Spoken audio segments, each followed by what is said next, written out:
자, 3-2-2 공동체와 의사소통 빠르게 보면 여기서 학습활동 어디 있어? 씨. 학습활동 봐야지. 중요한 거. 대화의 원리와 공동체의 담화 관습. 요거 시험에 나오는 거야. 요거는 사실은 필요는 없어요. 얘는 두 번째 건 필요는 없고, 대화의 원리가 있어. 협력의 원리와 공손성의 원리 두 가지가 있거든. 그걸 또 외워줘야 돼. 이쪽이 암기 파트다. 근데 앞에 의문변동보다는 어렵지는 않다. 자, 그러면 쭉 넘어가고, 대화의 원리를 고려하여 대화하기. 이제 세 가지가 있네. 협력의 원리, 공손성의 원리, 체면 유지의 원리. 요렇게 있다. 자, 다음 대화를 살펴보고 협력의 원리를 알아보자. 이렇게 되어 있고, 동희야, 너 축구 잘해? 내가 전학 오기 전에 말이야, 학교에 유소년 축구 선수가 있었는데 그 친구가 내 실력을 인정해 줄 정도란다. 난 어릴 때부터 축구를 했어. 주말마다 축구 교실에 나가 꾸준히 연습했더니 축구를 아주 잘하게 됐지. 말 겁나 많다, 그쵸? 얘는 지금 대화의 원리를 어기고 있는 건데, 그쵸? 얘는 뭘 어길까?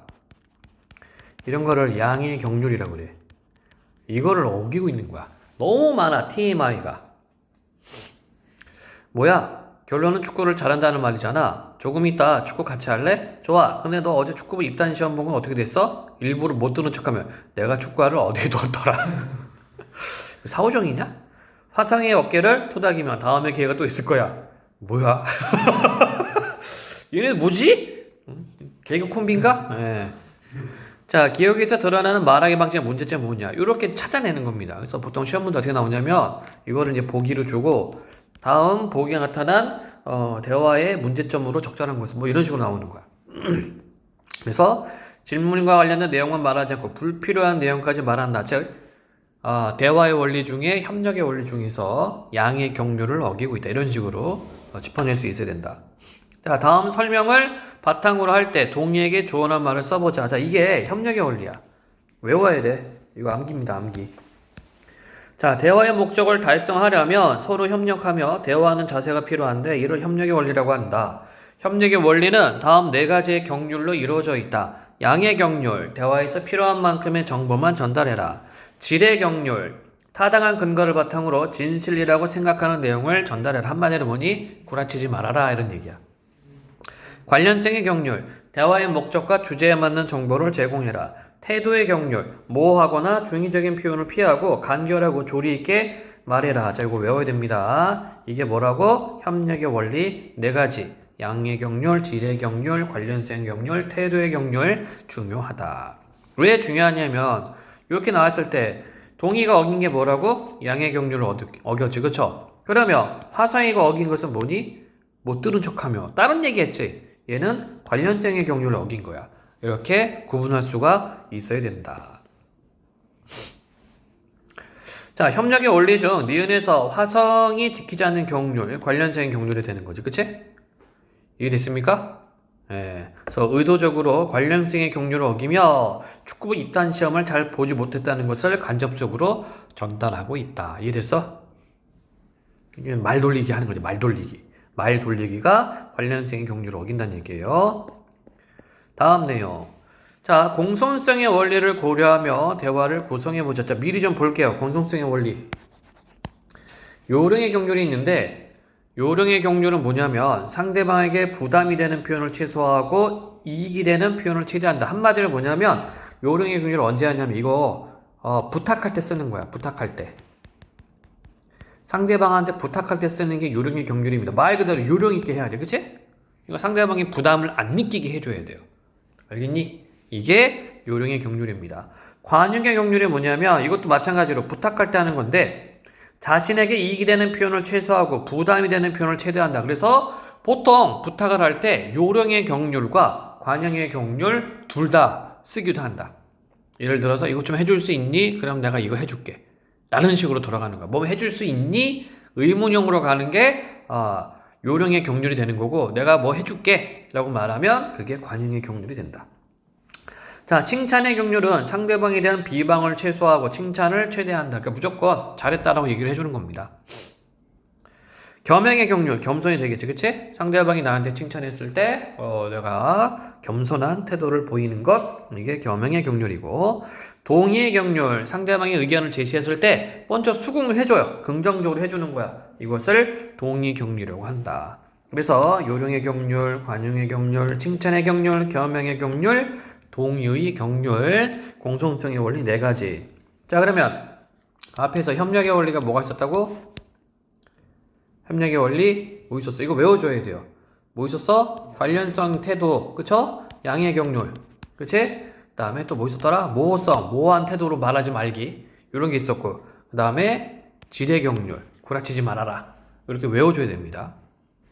자, 한번 보자. 대화를 할 때는 언어 예절을 잘 지켜야 상대방과 원만한 인간관계를 유지할 수 있다. 이와 관련된 대화의 원리로는 공손성의 원리가 있다. 공손성의 원리란 자신의 말이 상대방에게 미칠 영향을 고려하여 상대방을 배려하고 존중하며 예의 있게 말한 태도를 말한다. 이게 중요하지. 상대방을 배려하고 존중하며 예의 있게 말한다. 이게 중요한 거죠. 공손성 원리에 따르면 대화를 할 때는 상대방이 부담스럽지 않게 상대방에게 선택권을 주거나 자신의 탓으로 돌려 말하는 것이 바람직하다. 자, 상대방이 부담스럽지 않게 상대방에게 선택권을 주거나, 이게 뭐야? 이게 요령의 격률이야. 그리고 자신의 털려 말하는 거, 이게 뭐니? 관용의 격률이야. 또한 상대방을 비방하기보다는 칭찬하는 말을 하고, 이게 뭐니? 칭찬의 격률. 자신을 낮추어 겸손하게 말한다. 이게 뭐예요? 겸양의 격률. 상대방과 의견이 다르더라도 일단 상대방 의견을 존중한다. 이게 뭐니? 동의의 격률. 이렇게 구분할 수가 있겠다. 그래서 이렇게 이런 용어를 풀어서도 알고 있어야 돼. 자, 가와 나의 담화 상황을 고려하여 공손성의 원리에 맞게 알맞은 말을 써보자. 친구에게 에어컨을 꺼달라고 부탁하는 사람, 뭐 해줄 수 있니? 이렇게 써야 돼. 뭐 줄 수 있겠니? 이런 식으로. 이게 선택권이야. 뭐 해줘가 아니라 뭐 해줄 수 있니? 이렇게 표현합니다. 그 다음에 칭찬을 받은 상황. 아직 저는 많이 부족해요. 선생님께서 좋게 봐주신 덕분이에요. 겸양의 격률 되겠죠? 그 다음 두 친구 대화가 있어요. 정우야, 내일 별일 없으면 나랑 네 옷 좀 사랑하는 게 어때? 너는 맨날 너랑 안 어울리는 옷만 입는 것 같아. 옷이 그게 뭐 이렇게 했어. 자, 여기까지는 괜찮아. 그치? 여기까지는 요령의 격률 썼어. 그죠? 근데 뒷부분, 이게 잘못했다. 너는 맨날 너랑 안 어울리는 옷만 입는 것 같아. 옷이 그게 뭐야? 이렇게 하면 안 되겠죠? 싫어. 그 시험에 어디 가? 이것도 안 되지. 그치? 이해되심? 예, 동의의 격려를 해줘야 되는데 이거를 어기고 있다. 그래서 두 친구는 공정성의 원리를 둘 다 어기고 있다. 아마 여자애가 남자애 좋아하나 보다. 복받은 놈. 부러우면 짓는 것. 예. 자, 다음 만화를 보고 체면 유지의 원리를 알아보자. 자, 이번에는 체면 유지. 얘네들 여자애야, 남자애야? 여자애냐? 남자냐? 모르겠네. 똥머리 한 거 보니까 여자. 얘는 남자야, 여자야? 얘들아, 오늘 경기는 졌지만 앞으로 남은 경기에 집중하면 좋은 결과 있을 거야. 힘내자. 선배가 결정적인 순간마다 실수만 하지 않았어도 오늘 경기 이겼을걸요? 예, 싸가지 없는 후배구나, 그지? 예. 다음 설명을 참고하여 선배가 느꼈을 감정과 그 이유를 말해보자. 사람들은 다른 사람들에게 자신이 바라는 자아의 모습을 인정받고 그것이 손상되지 않도록 지키기를 바라는데 이것을 체면이라고 한다. 사람들은 자신의 체면을 존중받으면 자신감과 같은 긍정적 감정을 느끼지만 체면이 손상되면 당혹감과 같은 부정적인 감정을 느낀다. 그러므로 사람들과 대화를 할 때는 여러 사람 앞에서 상대방의 요청을 단칼에 거절하거나 잘못을 지적하는 등 상대방의 체면을 위협할 수 있는 말이나 행동을 되도록 피해야 한다. 이것을 체면 유지의 원리라고 하는데, 이 원리에 따르면 상대방에게 직접적으로 강요하는 표현을 삼가고 상대방을 존중하는 표현을 사용해야 한다. 너무 당연한 거지. 질문? 없니? 그러면 이제 후배가 이렇게 얘기했어요. 선배가 어떻게 느껴? 이런 싸가지, 당혹감, 그쵸? 또는 분노, 뭐 이런 걸 느낄 겁니다. 체면 유지의 원리를 고려하여 후배 선수 말을 바꿔보자. 그럼 이렇게 바꿔 수 있다는 얘기죠. 선배가 이번 경기에서 주장으로서 보여준 지도력이 인상 깊었어요. 저희도 더욱 열심히 훈련할 테니 선배도 조금만 더 집중해 주시면 팀에 큰 도움이 되고. 왠지 매기는 것 같은데? 그쵸? 물론 이게 정답인데 좀 매기는 것 같다, 그치? 예. 넘어가겠습니다. 교과서니까. 자, 여러 상황에서 대화의 원리를 고려하여 말하는 연습을 해보자. 상황 1, 상황이 이렇게 있어. 이거는 넘어가도록 합니다. 아마 이게 만약 학교 시험 문제 나오면은 이 상황에 따라서 선생님이 대화를 짤 거야. 그럼 대화가 어떤 원리를 어기고 있는가, 어떻게 고쳐야 되는가, 그거 찾으면은 된다. 패스. 활동 2. 공동체의 담화 관습. 자, 이건 뭐냐면 우리나라 사람들이 쓰는 그 말에 쓰는 그런 습관이 있다는 얘기예요. 옛날부터. 그걸 한번 찾아보자는 얘기입니다. 그래서 비판적으로 계승하게. 이거 좀 버릴 건 버리고 이을 건 이으고 이런 얘기입니다. 자, 다음 글과 속담에 드러나는 담화 관습 알아보자. 다음 글의 글쓴이가 듣기와 관련하여 조언하는 내용이 뭔지 말해보자. 이동무, 사소절. 남의 말을 들을 때는 번거롭고 시끄럽다고 해도 정신을 전동하여 그 대략을 잘 기억할 것이며 함부로 들어넘기지 말도록 할 것이다. 뭘 할 때? 남의 말을 들을 때. 한마디로 뭐 하는 얘기야? 주의 깊게 들어라 이런 얘기지. 음란한 말, 도리 어긋난 말, 허망한 말, 남을 헐뜯는 말, 잘 속이는 말, 가혹한 말, 과장된 말, 원한의 말을 들으면 절대로 대답해서는 안 된다. 마땅히 조금씩 뒤로 물러날 것이다. 이해됐어요? 예. 조선시대는 진짜 이랬어. 양반들이 이런 얘기 했다. 누가 관아에 가서 신고하잖아? 끌려가서 엄청 두드려 맞습니다. 조심해야 돼. 말 조심해야 돼. 그래서 불필요한 말을 듣지 말고 필요한 말만 골라 들어라. 이렇게 정리할 수 있겠네. 자, 속담이 있죠. 속담. 그러니까 이걸 통해서 우리가 알 수 있는 특징이 뭐야? 말의 어떤 무거움, 그치? 말을 가볍게 하면 안 된다는 얘기죠. 말이라고 하는 것은. 진짜로 조선시대에 보면은, 내가 요즘에 조선시대, 조선왕족실록 보고 있는데, 말 한마디 때문에 집안이 개박살 납니다. 사람 다 끌려가 다 죽고 막 그래. 진짜. 말 한마디 잘못해서. 조심해야 돼.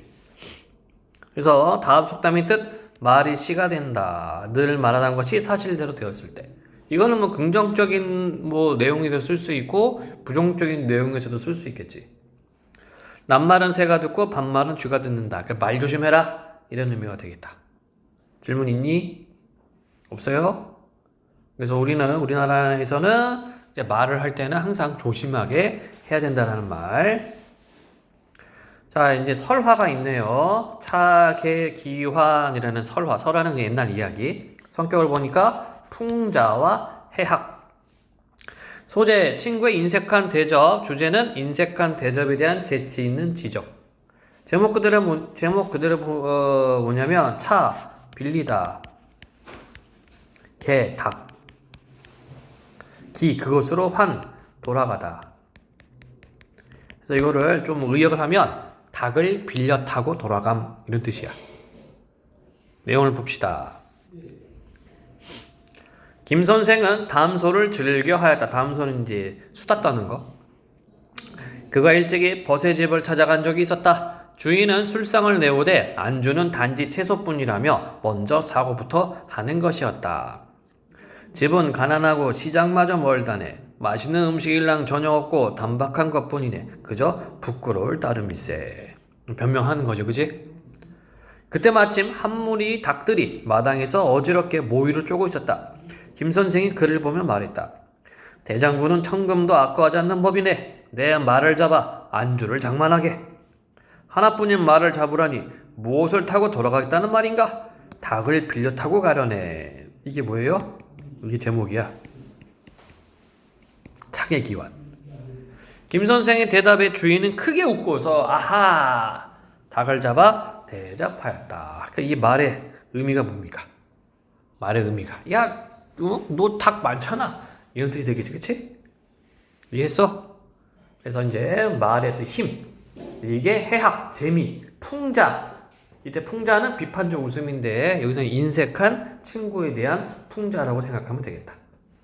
질문 없니? 그 다음 사시남정기라고 해서 소설 중의 일부분입니다.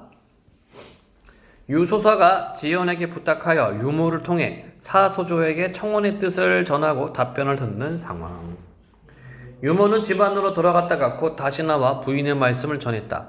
노야께서 손녀의 혼사를 위해 누실로 왕림하시니. 이거 다 옛날 말투죠? 노야는 뭐예요? 노인. 노인을 조금 높여서 노야라고 부르는 겁니다. 소녀의 혼사를 위해 누실, 누추한 집.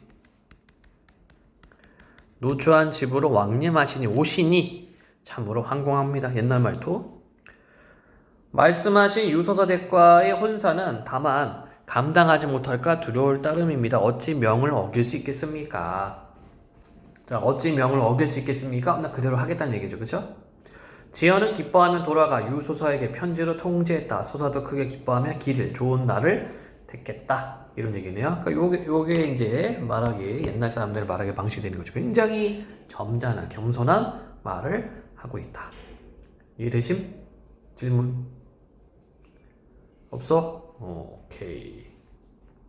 자, 그러면 요걸 보면 됩니다. 두 번째 거. 가의 김선생과 나의 부인의 말하기 방식. 자, 그래서 가에서는 완곡하게 말하기, 돌려 말하기죠. 나 저 닭 먹고 싶어. 이게 아니라, 내 말을 잡아. 나는 닭을 빌려 타고 가겠네. 이렇게 말합니다. 돌려 말하기였고. 그다음 나에서는 겸손하게 말하기. 굉장히 정중한 어조로 말하고 있다. 질문 없으심? 다음 페이지. 자, 다음 두 학생의 말하기 방식을 바탕으로 과거와 현재의 담화 관습을 비교해보자. 저는 저를 믿어주는 친구들의 지지와 응원 덕분에 학생의 임원으로 오래 일할 수 있었습니다. 그래도 아직 많이 부족하지만 성실한 자세로 모든 일에 최선을 다하겠습니다. 무엇보다 겸손하고 경청하는 자세로 여러분의 생각을 듣고 일하겠습니다. 감사합니다.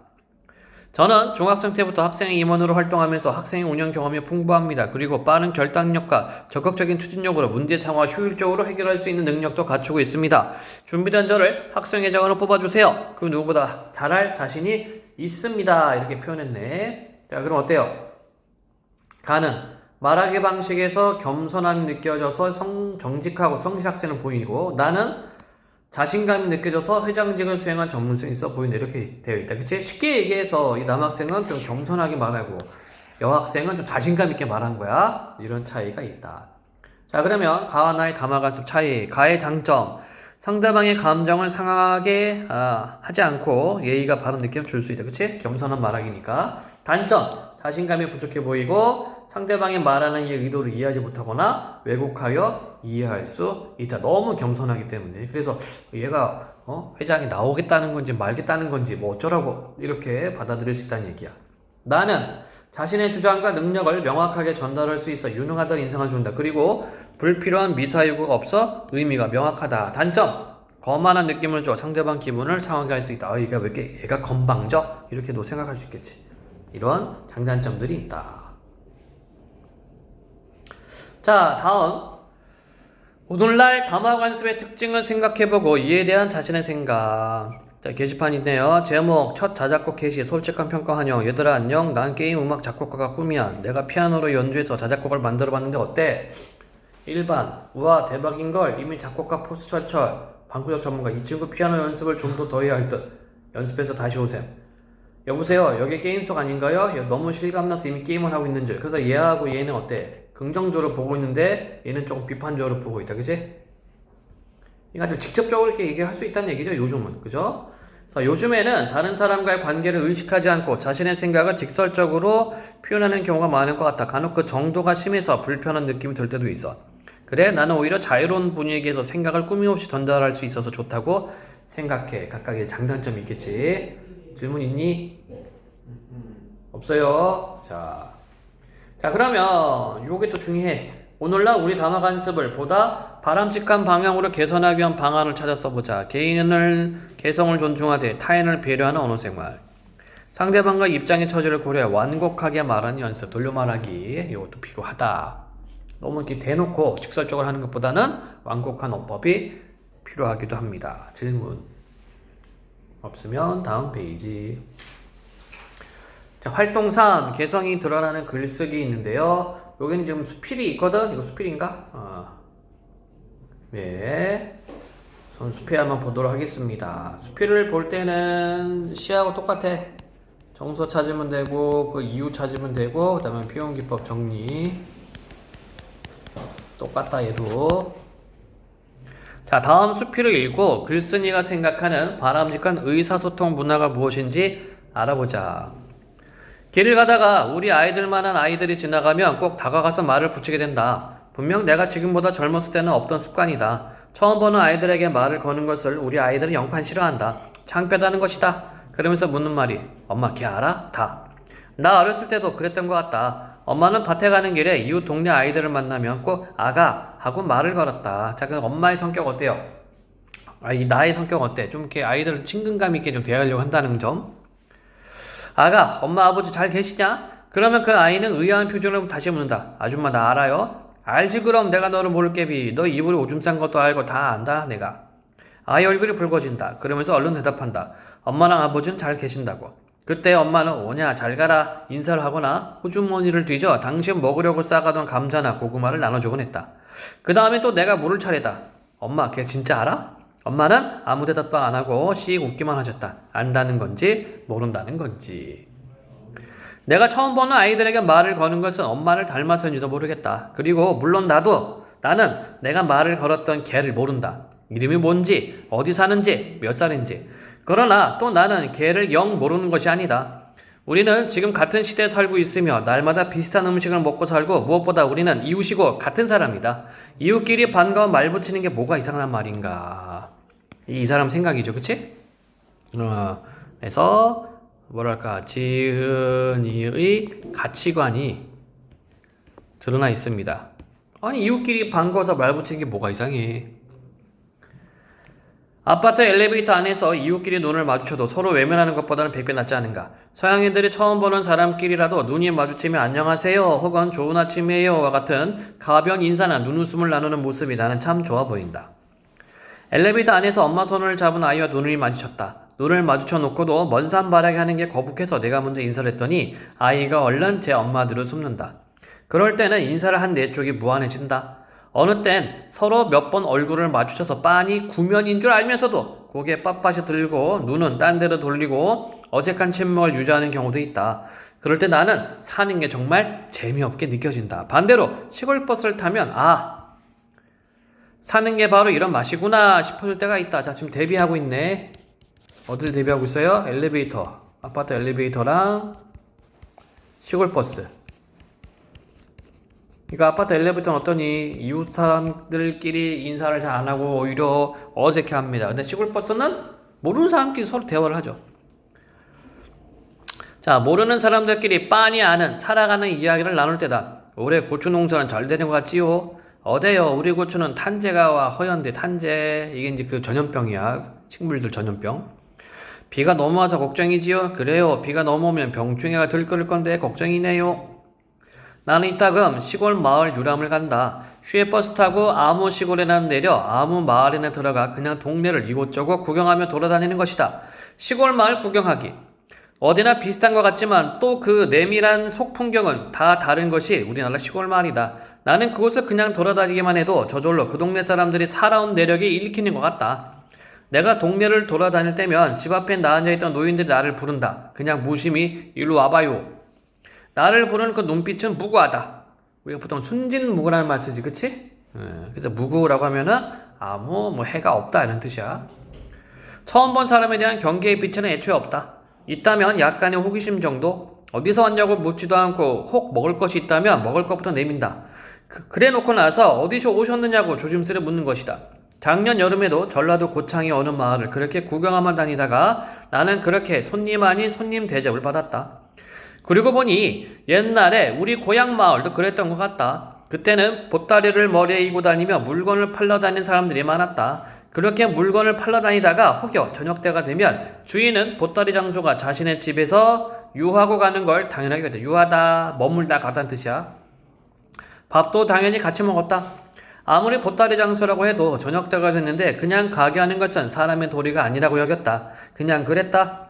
밥 때 보따리 장수가 오면 밥을 주었다. 그것은 하나도 별난 것이 아니었다. 보따리 장수가 밥때가 돼 어느 집에 들어가기 미안해서 나무 그늘이나 정자 같은 데서 쉬고 있으면 먼저 본 사람이 밥은 먹었는지 안 먹었으면 우리 집에 가자고 청하는 것을 당연하게 여겼다. 옛날에 어떤 사람의 이제 정이죠, 정. 산다는 것은 나하고 이런 거 지금도 있지 않아? 예? 가끔 이제 그 유튜브, 외국인 유튜브 보면은 뭐 한국 자전거 타기 하거나 아니면 도보로 여행하거나, 그죠? 그럼 뭐 모르는 사람 와가지고 어디서 왔쇼? 어이구, 배고프겠네. 와서 먹어. 뭐 이러잖아. 뭐 그런 거 유튜브 많이 있던데, 외국인들? 되게 그거를 외국인들 신기하게 생각해요, 한국에서는. 어, 진짜로. 산다는 것은 나하고 남하고 끊임없이 소통하는 것이다. 자, 이것도 역시 이 사람의 가치관이죠. 나 혼자 사는 것은 남과 소통하지 못하고 사는 것은 살아도 진정으로 사는 것이 아닐 것이다. 그 역설법이죠? 살아도 사는 게 아니래. 예, 혼자 사는 거니까. 또한 산다는 것은 나와 남이 끊임없이 뭔가를 나누는 것이다. 나 혼자만 지니고 있거나 남이 가진 것을 나누어 가지지 못하는 삶은 불행하다. 혹시 지금 불행하는 사람이 있다면 나는 이렇게 말하고 싶다. 누군가에게 말 걸어봐요. 혹시 지금 행복해지고 싶은 사람이 있다면 또 나는 이렇게 말하리라. 당신이 가진 것을 나눠봐요. 행복해질 거예요. 질문. 사람은 같이 사는 거죠. 자, 그래서 이 글은 경험을 중심으로 된 글이다. 왜? 이게 수필이니까. 그래서 경험을 해본다면 유년 시절의 경험이 있고, 어릴 적 엄마가 동네 아이들에게 먼저 다가가 말을 건네는 모습을 보면서 자랐고요. 보따리 장수들에게 먼저 호의를 베푸는 고향의 이타적인 문화 속에 성장해왔다. 성인이 된 이후의 경험으로는, 자, 도시에서는 엘리베이터에서 아이에게 말을 걸었으나 아이가 엄마 뒤에 숨어서 무한한 점, 몇 번 얼굴을 마주친 사람들에게 먼저 인사를 건넸으나 어색한 침묵이 이어져 사는 재미가 없다고 느꼈어.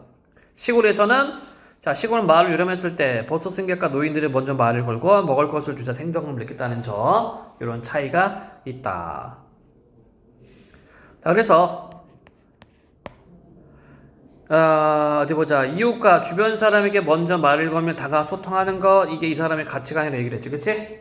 그래서 이 사람은 글쓴이 엄마와 고향 사람들은 익숙하고 자연스러운데 글쓴이는 이것을 참 좋고 행복하다고 생각합니다. 그쵸? 근데 글쓴이 아이들과 그 또래는 싫고 창피하고 의아해하고 어색해한다. 이게 바로 뭐니? 바로 이 담화 관습이 달라서 과거에는 이렇게 살았는데 오늘날에는 좀 나 혼자 산다. 이게 좀 많다 보니까 다른 사람하고의 소통이 조금 어렵죠. 질문. 자, 보기를 참고하여 이 글에서 글쓴이 개성이 드러난 부분을 찾아 써보자. 수필이기 때문에 이것도 파악을 해줘야 되겠고, 개성은 타인과 구별되는 고유한 특성으로서 그래서 글을 쓰는 사람의 목소리로 드러난다. 개성이라고 해서 반드시 특별하거나 유별난 것만 이끄는 것은 아니다. 평범한 사람이더라도 자신만의 관점을 덧붙여 일상적인 경험에 가치를 부여하고 이러한 인식을 속담, 관용표현, 격언, 명언, 비유, 역설, 창의적인 발상 등의 참신한 표현으로 진솔하고 생생하게 담아낸다면 개성이 드러나는 글을 쓸 수 있다. 그래서 이 사람의 개성은 바로 뭐가 돼? 아까 얘기했지, 그치? 가치관이 드러나는 부분, 즉 다른 사람, 타인과 어울려 사는 즐거움을 이야기하는 부분. 자, 이 사람이 쓴 참신한 표현, 역설법이 있었습니다. 살아도 진정으로 산 것은 아닐 것이다. 이렇게. 자, 역설법의 효과는 의미 강조가 되겠죠. 질문? 없음? 네. 좋습니다. 자, 그럼 여기는 이제 수필을 쓸 때 수필의 특성이라고 생각하면 돼. 일상적인 경험에서 새로운 가치를 찾고 가치 있는 인식을 효과적으로 드러낼 참신한 표현과 글 구조를 고민하고 예상 독자들이 다양한 언어 공개 특성을 고려하여 여러 층의 독자들에게 수용될 수 있는 글을 쓰도록 노력하자 뭐 등등등등. 너무 수필에 대한 당연한 내용이다. 이 부분은 직접 글을 쓰는 글쓰기 과정이기 때문에 패스. 예, 그럼 따는 거야 이게. 쉬는 시간. 윤동주 문학으로 소통하기 보겠습니다. 문학이니까 바로 보겠습니다. 아, 이거 봐야 되나? 학습활동 봐야지. 문학 소통의 특성을 이해하자. 그럼 이거야 이거. 그리고 다양한 맥락을 이거죠? 이거 뭐냐면 이거거든. 우리가 했었어. 작가가 쓴다. 무엇을? 작품을. 독자가 읽는다. 그런데 이 작품 안에는 항상 현실이 반영되어 있다라고 이야기를 했어. 이거야 이거 까먹으면 안 돼. 그래서 작품만 보는 것을 뭐라고 그랬어요? 작품만 보는 것을 절대론적 관점.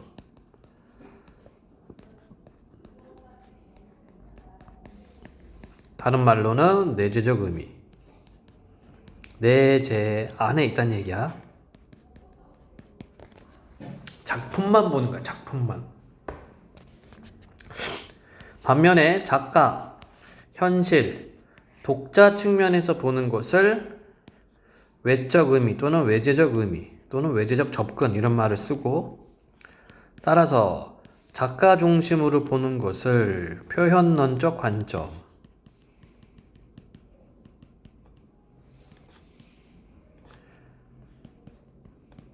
선지 어떻게 깔려? 뭐 윤동주는, 한용우는, 시인은, 작가는 이렇게 깔려. 무조건 표현론적 관점이고, 그 다음 현실 중심으로 보는 것은 반영론적 관점. 마찬가지 선지의 뭐 일제강점기에는, 당시에는 이렇게 나올 거고, 그 다음 독자 중심으로 보는 거, 이것을 효용론적 관점이라고 하고, 선지에는 뭐 독자들이 이 글을 읽은 사람이 나는 이 글을 읽고 당시 독자들은 이렇게 나오면 무조건 효용론이다. 이거를 알아야 된다. 이미 이거 중학교 때 했었던 내용이기도 하고, 계속 이거는 이제 디폴트 값이야. 그냥 깔고 가야 돼. 기본 옵션이다. 기본 옵션. 그런데 내가 니들한테 강조했던 게 뭐였니? 이거 할 수 있어야 된다 얘기했다. 그치? 작품만 보고서 분석을 할 수가 있어야 된다. 이걸 해야지 나머지 작가, 현실, 독자 측면으로 갈 수가 있는 거다. 그런데 학교에서 수업을 할 때는 이걸로 구분을 안 하고 한꺼번에 다 던져주기 때문에 학생들이 힘들어하는 거야. 특히나 시 공부를. 근데 요거부터 할 수 있으면 된다고 얘기를 했다. 자, 그러면 보도록 해보자요. 자, 길이라고 하는 윤동주 시인의 작품이고, 형태를 보면 뭐 자유시지. 자유시니까 당연히 운율은 내재율. 내용상 서정시. 우리가 시를 볼 때는 어떻게 보라고요? 정서를 찾고, 그 이유를 찾고, 그 다음에 표현 기법, 그리고 심상을 정리해라. 이렇게 보면 되겠다. 미리 제재기관을 보면은 소재는 길, 성격은 성찰, 고백, 의지적, 주제는 본질적 자아회복을 위한 의지라고 되어 있고, 특징, 경어체, 고백적 어조. 자, 고백적 어조니까 뭐니? 고백은 자기 내면을 보여주는 거야. 그게 고백적 어조다. 그리고 상징적 소재, 여기서는 길이 상징적 소재가 되겠다. 봅니다. 그러면 잃어버렸습니다. 자, 이렇게 첫 문장부터 이렇게 해놓으면 어떻게 돼? 호기심이 생기는 거지, 그치? 뭘 잃어버렸을까? 라는 호기심 유발이 돼요. 잃어버렸습니다. 무얼, 시적 허용. 무엇을인데 무얼. 시적 허용 아닌가? 몰라, 시적 허용. 무얼, 어디다 잃었는지 몰라. 두 손이 주머니를 더듬어 길에 나아갑니다. 씁니다. 경어치 쓰고 있지, 그치? 자, 1년의 상황은 뭐니? 1년의 상황은 잃어버렸어. 상실이야, 상실. 잃어버렸는데 뭘 잃어버린지 몰라요. 그러면서 그 무엇을 잃어버린지 모르지만 찾아 나섰다. 돌과 돌이 끝없이 연달아 길은 돌담을 끼고 돌아갑니다. 자, 그럼 돌담은 뭐니? 돌담의 의미는 뭘까? 담 너머로 갈 수 있어? 못 가죠? 이걸 뭐라고 그래? 벽. 벽이야, 벽. 그럼 돌담이 의미하는 것은 뭐예요, 얘는? 돌담의 의미는 소통 불가지, 그치? 저 넘어가야 되는데 못 넘어가. 돌과 돌이 끝없이 연달아 길은 돌담을 끼고 갑니다. 그럼 상황 제시되어 있어요. 이 상황이 긍정적인가? 아니요, 부정적입니다. 3년. 담은 쇠문을 굳게 닫아 길 위에 긴 그림자를 들이우고. 역시 마찬가지 두 번째 상황이 제시되어 있다. 쇠문을 굳게 닫았대. 즉 소통 불가입니다. 장애야, 장애. 이해됐음? 자, 다음 내용.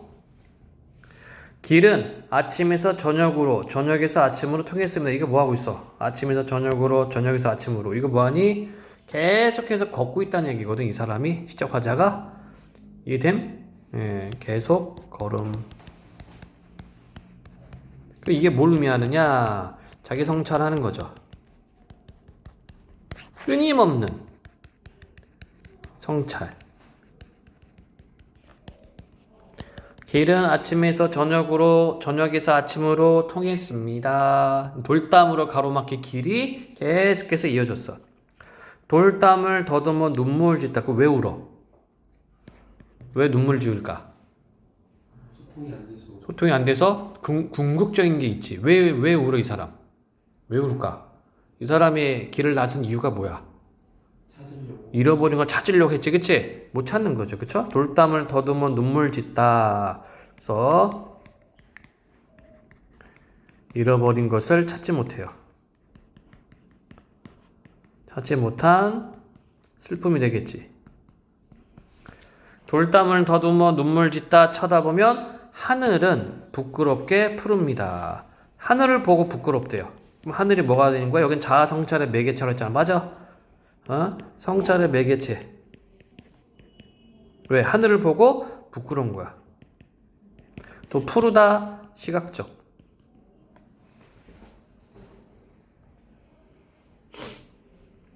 풀 한 폭이 없는 이 길을 걷는 것은 풀 한 폭이 없는 이 길. 굉장히 고통이죠. 고통, 고난의 길. 근데 이 길이 어떤 길이니? 위에 있었습니다. 돌과 돌이 연달아 이어진 길. 돌담으로 이어진 길. 그치? 그 길을 풀 한 폭이 없대. 이 길을 걷는 것은 담 저쪽에 내가 남아있는 까닭이요. 아하. 담 저쪽에 내가 남아있는 까닭. 이게 내가 누구야? 이게 본질적 자아가 되겠죠. 그러면 이 사람이 길을 나선 이유가 뭡니까? 바로 이 본질적 자아를 찾으려고. 이게 바로 잃어버린 거야. 이해되셨나요? 깨달은 겁니다. 아, 내가 잃어버린 게 본질적 자아구나. 풀 한 폭이 없는 이 길을 걷는 것은 다음 저쪽에 내가 남아있는 까닭이고, 내가 사는 것은 다만 쉼표 잃은 것을 찾는 까닭입니다. 그러니까 이게 의지죠, 의지. 끝까지 계속해서 걷고 있습니다. 자, 그렇다면 잃은 게 뭐라고? 이거 나. 다음 저쪽에 나. 알겠습니까? 그러니까 자아 회복의 의지를 가지고 있다. 여기까지네요. 질문? 없니? 네. 다 되는 겁니다. 자, 여기 뭐 시선 이동에 따른 시적 화자의 심리 태도라고 되어 있는데 간단하게 보면 길은 인생 행렬 또는 자아 탐색 여정이고 돌담과 세모는 장애물이죠. 그치? 그럼 하늘은 뭐가 된다? 성찰의 매개체가 된다. 자, 계속 보겠습니다. 길을 감상하고 각 연의 주요 내용을 정리해보자. 무엇을 잃어버린 채 길을 나섰고 돌담을 끼고 길이 계속 이어지고 돌담에는 세문이 굳게 닫혀있고 길에는 그림자가 드리워져 있고 길은 아침과 저녁으로 계속 이어져 있고 나는 하늘을 보며 부끄러움을 느꼈고 풀 한 폭이 없는 길을 걷는 이유가 있고요. 내가 살아가는 까닭을 말하고 있다. 그래서 다음 저쪽의 나를 찾기 위해서. 자, 그 다음에 학습활동입니다. 자, 돌담을 기준으로 나누어지는 공간의 의미를 써보고 이를 바탕으로 시적화자의 상황이 어떠한지 정리. 다음 이쪽은 현실 세계, 그치? 다음 저쪽은 지향하는 세계. 지향이니까 그곳을 가고 싶어 하는 거야. 그래서 다음 이쪽에서는 현실적 자아가 있는 곳이고요. 다음 저쪽은 본질적 자아가 있는 곳이고 결과적으로는 본질적 자아를 찾겠다는 것은 뭐니? 현실적 자아와 본질적 자아의 만남, 즉 현실적 자아와 본질적 자아의 화해를 이루려고 하는 거다. 그래서 시적화자의 상황으로는 시적화자는 돌담 너머의 세계를 지향하며 잃어버린 자신의 본질적 자아를 찾으려고 애쓰고 있다. 질문 없나요? 좋습니다. 자, 종결음이 읍니다에 대한 설명이다. 이를 참고하여 이 시에서 읍니다를 반복하여 얻을 수 있는 효과. 그럼 뻔한 거 아니야? 반복이야. 그럼 반복해서 효과는 뭐야? 운율 형성. 또 뭐 있어? 의미 강조. 너무 당연한 거다. 그래서 읍니다는 현재 계속되는 동작이나 상태를 나타내는 종결어미로 상대를 아주 높일 때 사용된다. 그러니까 상대를 높여서 내가 이야기를 해. 즉 나의 속마음을 보여줄 수 있다는 얘기죠. 그치? 내면의 이야기를 강조하기 위한 효과가 경어체다. 다음 식구에 쉼표를 2번 사용한 거. 강조지 강조. 무엇을 강조하려고 했는 거? 이거 잃은 것을 찾으려고 하는 거. 즉 의지 강조가 되겠네. 질문. 괜찮아? 다음. 자, 이 시를 비평한 글을 읽고 이를 바탕으로 문학 소통의 특성을 이해해보자. 이 시는 1941년에 지어진 작품이다. 그럼 이건 뭐예요? 반영론적 관점에서 본다는 얘기지? 이해되니? 당시 우리 민족은 이게 반영론적 관점이야. 반영론적 관점. 일제의 탄압으로 고통 속에 살아야 했다. 특히 일제는 1941년 무렵부터 우리 민족의 성과 이름을 강제로 일본식으로 고치게 하고 이걸 뭐라 그래요? 창씨개명. 한국식 이름이 아니라 일본식으로 다 바꾸라고 얘기를 하거든. 그래서 윤동주도 이름을 바꿔요. 왜냐면 얘는 일본으로 유학 가려고 그랬거든. 히라누마인가? 히라누마라는 이름으로 바꿔버려. 우리 민족이 한글을 사용하고 교육받는 것을 금지하는 등 민족의 어를 말살하려고 하였다. 이때 어리란 말은 정신 또는 영혼이라는 의미해. 이게 순수 우리말이야. 알겠니? 군대 가면 얼차려 하죠. 얼차려. 정신 차려 이런 뜻이야 이게. 길에서 풀 한 폭이 없는 이 길이란 직구는 이러한 암울한 사회문화적 상황을 의미한다. 즉 윤동주는 시적 화자와 그가 처해 있는 상황을 통해 어두운 시대 현실과 지식인으로서 어떻게 살아야 하는지에 대한 고뇌를 표현한 것이다. 알겠어요? 그래서 이렇게 보면은 반영론적 관점이 되는 거고. 물론 윤동주는 이 시에서 구체적이고 실질적인 행동 의지를 내비치지 못했다는 한계가 있다. 윤동주 한계.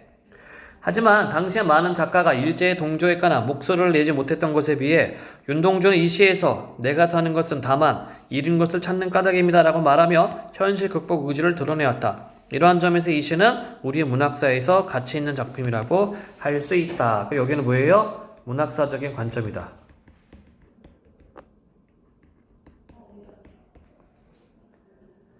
질문. 괜찮아? 그래서 맥락을 이렇게 볼 수 있거든? 사회문화적 맥락, 작가 맥락, 문학사적 맥락 이렇게 볼 수 있어. 그럼 이 반영론이 뭐냐면 사회문화적 맥락이야. 일제 강점기를 나타냈고 문학사적 관점 또는 문학사적 맥락으로는 가치가 있다는 얘기죠. 현실 극복 의지를 갖고 있기 때문에. 질문하시오. 없으면 다음. 다양한 맥락에서 길을 감상해보고 이거를 참고해 자신의 감상을 써보자. 자, 얘는 뭘까? 윤동주의 다른 작품들을 읽어보니 이게 뭐니? 이것을 상호 텍스트적 맥락이라고 그래. 다른 작품하고 연결해서 보는 거야. 시인은 자기 자신을 돌아보고 반성하는 과정을 통해 암울하고 힘든 현실을 극복하고자 했던 것 같다. 자, 시인 측면이니까 이것은 표현론적 관점이 되겠지. 이렇게 정리할 수가 있겠다. 질문. 없어요? 아래는 패스. 쭉 넘어가고. 자, 그래서 문학소통의 효과는 뭐냐?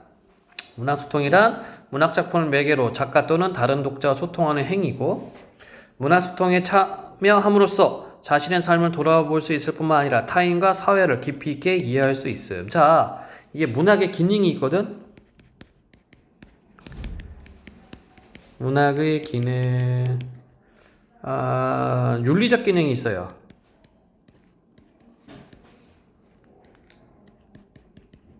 인식적 기능도 있고,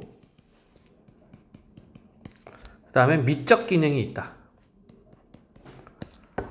그러면 자신의 삶을 돌아볼 수 있다. 이게 뭐가 되는 거야? 이게 윤리적 기능이지. 나는 어떻게 살아야 되나 이런 거야. 타인과 사회를 깊이 이해할 수 있다. 이게 뭐니? 이게 인지적 기능이야. 인식이라 써놨네. 뭐 인지, 인식 다 좋습니다만 교과서에는 인지적이 나오니까 인지적 기능. 세상에서 알게 되는 거야. 알겠음? 그 다음에 어떤 시적 아름다움, 표현상의 아름다움. 이것은 미적 기능에 해당이 되겠지. 자, 문학작품에 대한 자신의 생각이나 느낌을 공유하거나 비평 혹은 창작 활동을 하면서 문학작품을 주체적이고 능동적으로 감상할 수 있다. 자, 이거 중요해. 작가 맥락, 작가의 창작 동기나 심리 상태, 생애 등을 바탕으로 작품 감상하기. 이게 똑같은 말이 표현론적 관점이고, 사회 문화적 맥락, 창작 당시 사회적 가치나 제도, 역사적 사건이나 문화적 배경 등을 고려 작품 감상. 똑같은 말은 반영론적. 문학사적 맥락, 문학사의 흐름에서 작품이 차지하는 위상, 다른 작품과의 영향관계 및 공통점과 차이점 등을 살펴보며 작품 감상하기. 독자 맥락, 작품에 대한 독자 반응이나 독자에게 주는 영향을 고려하며 작품 감상하기. 비슷한 것이 효용론. 알겠습니까? 이렇게 볼 수 있겠다. 질문 없으면 쭉 넘어가고, 독서 삶의 길을 찾기라고 되어 있는데 여기가 아마 수행평가로 많이 들어가거든? 그래서 우선은 여기 패스 하겠으면 여기는 진로 탐구이기 때문에 패스. 자, 이번에는 4단원 세상을 밝히는 논중의 기술이라고 되어 있다. 그치? 그럼 이제 논중이 뭔지 알아야지. 논중이 뭐예요? 논중이라 하는 것은 주장과 근거가 묶여있는 게 논증이다. 주장과 근거를 묶어서 논증이라고 그런다. 그래서 이 단원에서는 비판적 읽기와 주체적 수용. 그래서 동물도 권리가 있을까? 이거 활동은 반려동물 보유세. 그 다음에 토론으로 해결 방안 탐색하기. 토론, 인공 강우. 이렇게 두 가지가 있다. 자, 한번 보겠습니다. 생각 열기 패스. 동물도 권리가 있을까? 이 글은 논설문이고요. 논설문은 주장하는 글이 되는 거지, 그치? 주장하는 글이다 보니까 너무 당연해. 설득적, 논리적. 소재는 동물의 권리. 주제는 동물에게도 권리가 있다. 이게 주장이죠. 이 글의 주장. 특징. 문제의식을 질문 형태로 제시하여 독자 반성을 유도한다. 비교, 나열 등의 방법을 통해 주장에 대한 근거를 제시한다. 자, 이게 논설문이기 때문에 분석할 때 어떻게 해야 돼? 주장과 근거, 이거 구분해줘야 되고, 글 전체 체계. 그러니까 이게 논설문이니까 서론, 본론, 결론으로 되어 있거든. 그러면 각각 어떤 방식으로 구성이 되어 있는가를 보면 됩니다. 보통 서론에는 문제 제기가 되어 있어. 본론은 첫 번째는 문제 상황이고, 그 다음에 두 번째는 문제 해결 방안. 결론에는 요약 정리. 보통 이렇게 되어 있어. 자, 동물도 권리가 있을까 봅시다. 이 사람 주장은 권리가 있다는 얘기야. 인간은 누구나 인간답게 살고 싶어 한다. 고통을 피하고 사회 속에서 남과 어울려 살려는 욕구를 충족하고 싶어 한다. 동물도 마찬가지다. 공통점이지, 그치? 동물도 어떻게? 살고 싶어하고 고통을 피하고 싶어해. 저마다 타고난 기본적인 욕구를 충족하려 한다. 그러나 주변을 살펴보면 인간이 자신의 이익이나 즐거움을 위해 동물의 욕구를 돌아보지 않는 일은 비일비재하다. 비일비재는 흔하다는 얘기죠. 날개짓하며 높은 곳에 오르고 흙을 쪼고 싶은 닭을 공장식 축산을 위해 좁은 틀에 가둔다. 무리 생활을 하며 사회적 관계를 맺고 싶어하는 코끼리를 사람들의 관람을 위해 동물원의 울타리 안에서 외롭게 살아가게 한다. 예시지, 예시. 사례라고 바꿀게. 이게 논설문이니까. 이러한 사례는 인간이 동물을 생명을 지닌 존재가 아니라 물건으로 보고 있음을 보여준다. 과연 동물은 물건에 불과할까? 자, 이렇게 의문형으로 가는 이유가 뭐예요? 바로 문제의식을 제시하는 거죠. 동물도 인간처럼 권리가 있는 것은 아닐까? 자, 그래서 서론 부분에서 문제 제기를 했다. 그러니까 너무 인간 편의주의로 인간의 삶을, 아니 동물의 삶을 인간이 너무 함부로 대하는 것은 아니냐? 이렇게 이야기를 하고 있고, 본론 첫 번째. 과학자들은 동물의 행동을 관찰하고 해부학적 구조와 진화론적 증거 등을 확인함으로써 척추동물이 고통을 느끼는 신경체계가 인간과 근본적으로 같다는 사실을 규명하였다. 이건 공통점이죠. 공통점인데 인간과 동물의 공통점. 어떤 거? 고통 측면에서 척추동물이 갖고 있는 공통점. 척추동물은 신경계 조직이 유사하기 때문에 비슷한 고통을 겪는다는 얘기다. 정신 차려. 이러한 연구 결과는 동물과 인간이 감각을 느끼는 능력이 비슷하다는 것을 말해준다. 그러나 동물이 고통을 느낀다는 것은 꼭 과학을 동원하지 않더라도 쉽게 알 수 있는 사실이다. 우리는 다른 사람이 되어볼 수 없기에 그 사람이 고통을 직접 느낄 수는 없지만 그 사람이 나타나는 행동이나 소리가 우리가 고통을 느낄 때와 비슷하다는 것에서 우리는 타인의 고통을 느끼다는 것을 안다. 이게 뭐예요? 이게 유추지, 유추. 그렇지? 유비추리를 통해서 우리는 짐작할 수 있다는 얘기입니다. 이와 마찬가지로 동물이 나타내는 행동이나 소리가 우리가 고통을 느낄 때와 비슷하다는 것은 동물도 고통을 느낀다는 것을 말해준다. 이해됐니?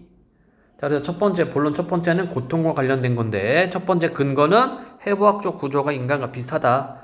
두 번째는 소리, 행동과 소리, 유사하다. 바로 이 공통점에 빗대어서 이 얘기를 하고 있다.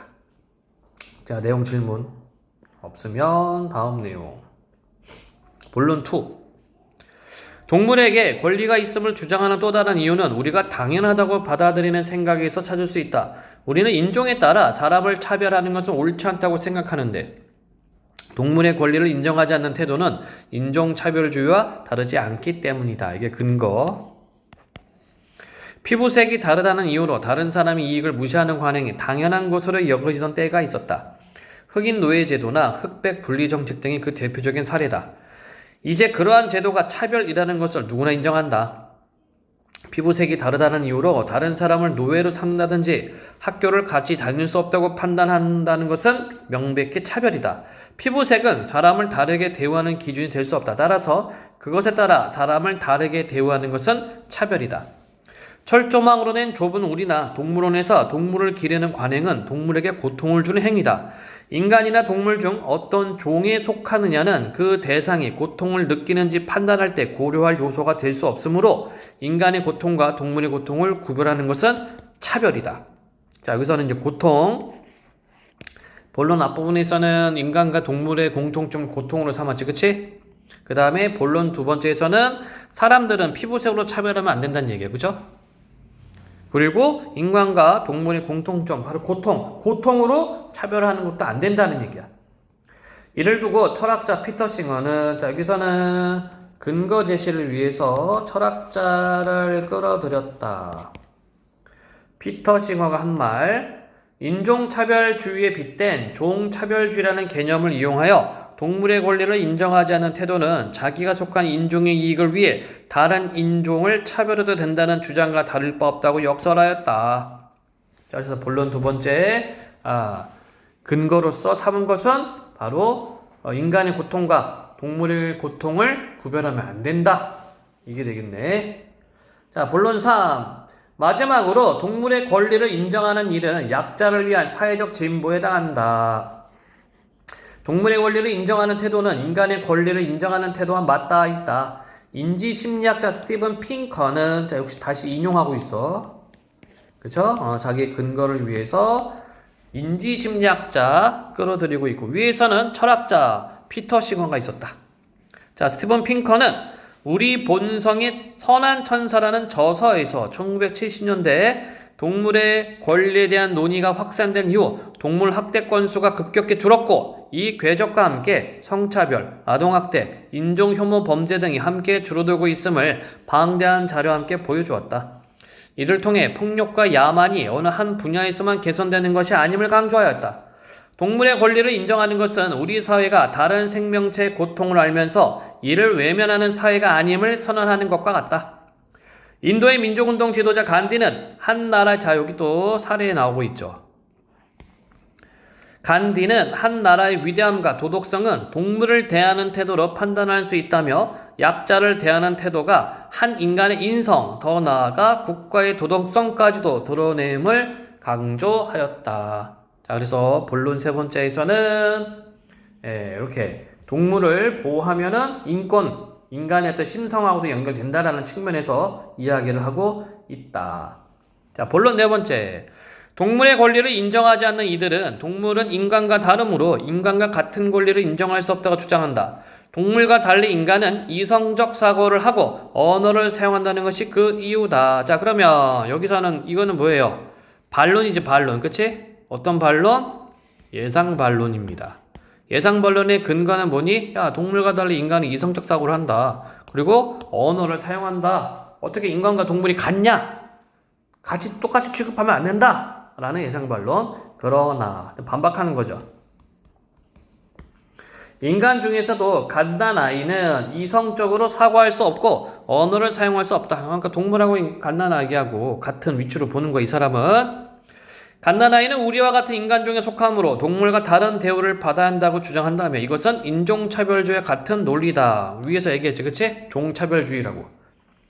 나와 같은 인간인데라는 태도는 나와 같은 인종인데라는 태도와 다르지 않기 때문이다. 그 반박 내용. 자, 지금까지 살핀 바와 같이 동물에게는 권리가 있다. 권리가 있는 존재는 그 권리를 존중받아야 하고 권리가 침해되어서는 안 된다는 사실은 당연하다. 따라서 우리는 동물의 권리를 존중해야 하고 침해해서는 안 된다. 동물 권리를 인정하는 사람들도 동물에게 학교에 다닐 권리나 투표를 할 권리가 있다고 주장하지 않는다. 그것은 이성적 사고와 언어가 필요하기 때문이다. 어떤 게? 학교하고 투표는 요게 필요하죠. 자, 그들이 주장하는 것은 동물의 본능을 존중하자는 것이다. 동물을 대하는 인간의 관행은 동물의 권리를 존중하지 않는 것이다.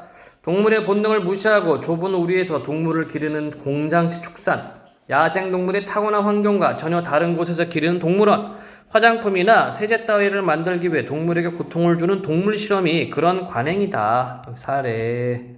그쵸? 동물을 대하는 인간들의 사례를 이야기를 했다. 인간이 자신의 본성에 맞게 행동하도록 존중하는 것이 인권의 기본인 것처럼 동물도 동물의 본능에 맞게 행동하도록 존중하는 것이 동물권의 기본이다. 이렇게 결론을 마치고 있다. 그러니까 동물권은 뭐냐? 동물의 본성에 맞게, 본능에 맞게. 자, 내용 중 질문 없어? 크게 뭐 어렵진 않다. 그쵸? 서론본론교론 내용은 간단합니다. 자, 그러면 이 글의 중심 화제와 그와 관련한 글쓴이 관점을 파악해보자. 이 글에서 다루는 중심 화제가 뭔지 말해보자. 동물의 권리였고, 1에서 파악한 중심 화제와 관련하여 글쓴이가 제시한 문제와 이를 바라보는 글쓴이 관점.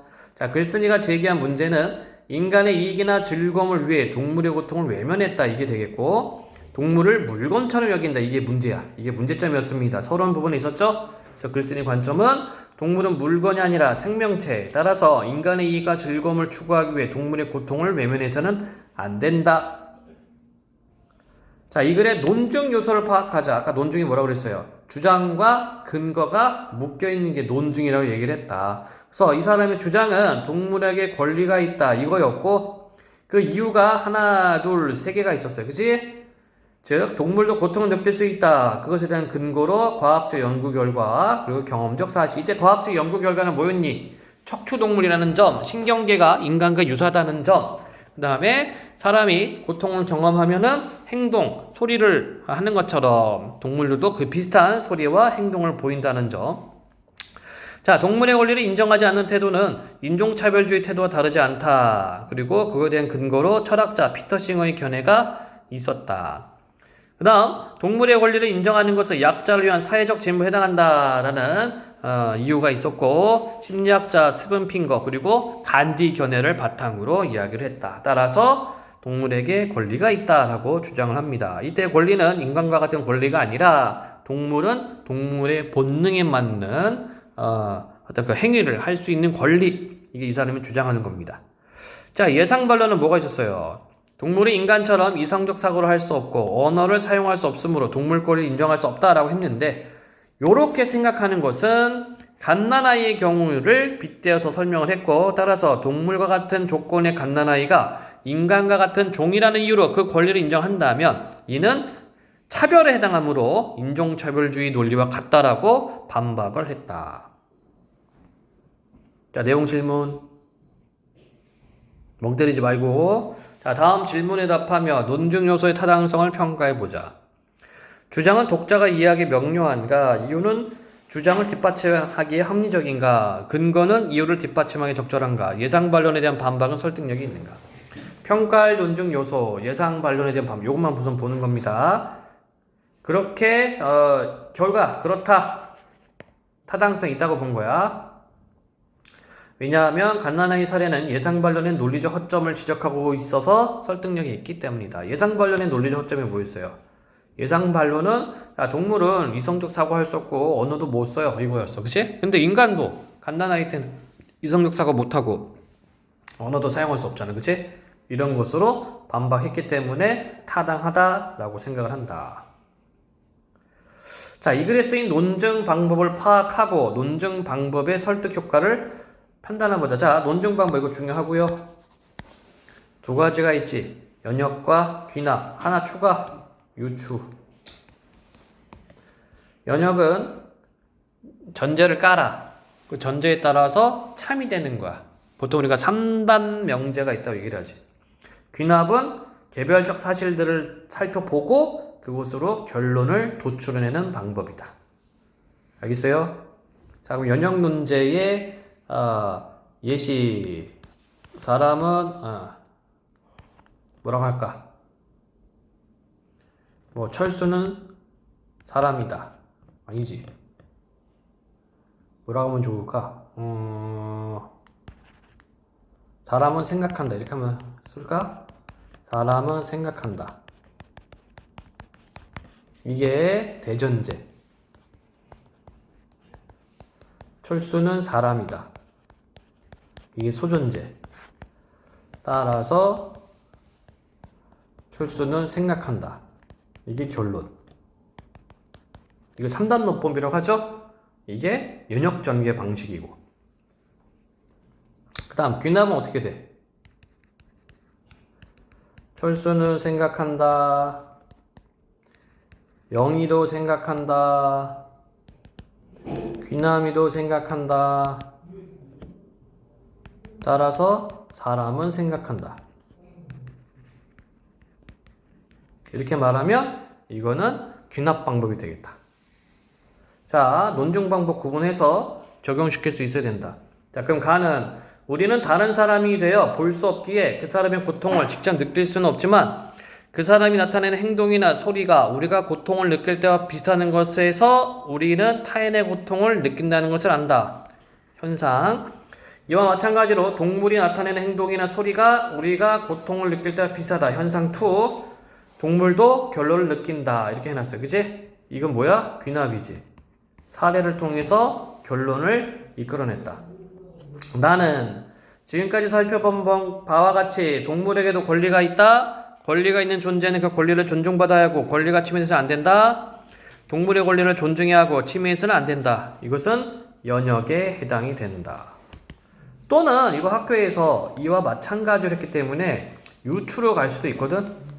유추는 유비추리죠. 비슷한 사례를 바탕으로 결론을 도출해내는 방식이기 때문에 이건 학교 쌤이 해준 대로 가야 되는데 보통은 귀납으로 해요. 이 부분. 알겠니? 자, 다 지금 설명했습니다. 여기까지. 자, 그러면 가와 나에 쓰인 논증법의 설득 효과. 가는 귀납이었고 나는 연역이었다. 자, 가에 쓰인 논증 방법은 설득에 효과적으로 생각한다. 왜냐하면 행동과 소리처럼 경험으로 확인할 수 있는 현상을 근거로 들어 동물도 고통을 느낄 수 있다는 결론에 도출하고 있어서 글쓴이 생각 쉽게 공감할 수 있기 때문이다. 그렇죠? 이게 장점이야. 근데 단점은 뭐가 있을까? 귀납의 한계는 만약에 사례가 틀려버리면 사례가 거짓이면 결론도 거짓이 돼버려. 하나라도 거짓되면 이해되니? 이게 귀납의 문제점이죠. 연역은 어떻게 되어 있어? 설득의 효과적으로 생각한다. 왜냐하면 여러 이유와 근거를 들어 참임을 밝힌 전제 1과 보편적으로 참여라고 인정할 수 있는 전제 2를 바탕으로 결론을 연역적으로 도출할 수 있는 과정이 논리적이다. 그런데 연역도 역시 한계가 있다. 어떤 한계? 전제가 참이면 결론도 참이지만 만약에 전제가 거짓일 경우 결론도 거짓이 된다. 이런 경우가 생겨버려요. 이르니? 예를 들어볼까? 이런 거야. 새는 난다. 다음 페이지. 여기는 활동이기 때문에 패스하고 5번으로 갑니다. 동물과 관련한 사회적 의제를 다룬 카드 뉴스를 비판적으로 분석하며 매체 자료를 주체적으로 수용해보자. 자, 이건 카드 뉴스인데 내용만 확인해 보도록 하겠습니다. 성숙한 사회를 향한 한 걸음, 반려동물 보유세, 사랑한다면 반려동물의 세금을, 이렇게 되어 있어요. 반려동물, 이게 주장이지, 그치? 반려동물 세금 매기자, 이게 주장인데, 반려동물 전성시대. 하지만 그 현실은, 반려동물 키우는 거 지금 되게 많이 늘었다? 지금 반려동물 키우는 가구 1,500만 가구로 알고 있는데, 어마무시하게 많이 늘어서는 지금은. 이게 2020년이잖아. 지금 많이 늘었어요. 계속 늘어나는 거야. 그런데 문제점은 유기동물. 막 버려. 귀찮다고. 아프다고 버려. 그리고 유기동물 구조 및 보호 예산 매 200억 이상 지출 더 늘어나죠. 이게 이제 문제점이라는 얘기야. 그래서 이 보유세 도입은 어떤 효과가 있는가? 책임감 있는 입양 문화. 즉 유기동물 감소할 수 있다는 얘기죠. 그 다음에 재정 부담 축소. 그 다음에 배설물 또는 사회적 비용 충당, 세금을 거두면 이렇게 할 수 있다는 얘기입니다. 그래서 사례, 다른 나라 같은 경우, 그치? 여긴 프랑스, 독일, 여기 어디냐? 오스트리아? 여기, 네덜란드네? 프랑스야, 네덜란드구나. 요거 뒤집으면 프랑스네. 색깔 뒤집으면은, 얘네는 걷고 있다는 얘기고, 우리나라 여론은 찬성이 55%. 근데 이거 문제 있다. 어떤 문제가 있을까? 그렇죠. 이거 그냥 무작위로 해버리면 당연히 반려동물 없는 사람들은 개 냄새 나고 반대할 수 있잖아. 반대는 찬성할 수 있잖아, 그렇지? 요거는 좀 구분을 해줘야 될 것 같은데 반려동물 키우는 사람인지 아니면 반려동물을 안 키우는지 조금 더 깊이 들어가면 반려동물을 키워본 적이 있는지 반려동물 자체를 좀 거부하는지 여기까지 들어가줘야 돼요. 심층적으로. 단순하게 이렇게 해버리면은 자, 어쨌든 이렇게 긍정적인 기대 효과도 나타나 있다. 자, 그러면 카드 뉴스 내용을 다음 항목에 따라 정리해보자. 문제 상황, 유기동물 수가 많고 사회적 비용 지출이 크다 이런 얘기고, 주장 보유세 도입이죠. 이유 근거 우리가 살펴봤습니다. 자, 그럼 타당하냐? 이 카드 뉴스는 통계 자료를 제시하여 최근 유기동물이 많이 발생하면서 이에 따른 사회적 비용도 증가성을 보여주고 있어. 이러한 맥락에서 문제 해결 방안으로 반려동물 보유세 제시한 것 같아. 하지만 반려동물 보유세가 도입한 후의 효과는 근거나 사례 없이 막연하게 서술하여 자료의 내용이 특정 입장에 치우쳐 있다고 생각해. 이렇게 볼 수 있겠죠? 기대 효과 측면에서는 좀 그 객관적인 근거와 자료가 부족하고, 그다음에 아까 얘기한 것처럼 설문조사인 경우, 그치? 이게 일반인이냐 아니면은 직접적으로 반려동물을 키우고 있느냐 이렇게 볼 수 있을 거예요. 그리고 반려동물 보유세가 세계적 흐름이라고 했지만 사례로 든 게 과연 전 세계에서 과연 어느 나라가 보유세를 걷고 있는지, 꼴랑 3개국, 3개국밖에 없냐 이런 문제점도 제시할 수가 있겠다. 질문 없습니까? 자, 그래서 소단어 마무리 보면은 논증 요소 아까 얘기했죠. 주장, 이유, 근거, 그 다음에 예상 반론과 이에 대한 반박이 있었고, 논증 방법으로는 연역과 귀납이 있었다. 그래서 학생 입장에서 어때요? 이거를 다 평가해야 돼. 그래서 글의 전개 방식이나 구조 등을 체계적으로 이해해 논증의 타당성을 판단하여 그를 비판적으로 수용할 수 있다. 이거 연습 많이 해야 됩니다. 앞으로는 더 해야 돼. 이 아이 때문에. 자, 사회적 의제를 다룬 매체 자료 읽는 방법. 특정 사건이나 쟁점을 다룬 여러 매체 자료를 비교하며 읽기. 하나만 보지 말라는 얘기예요.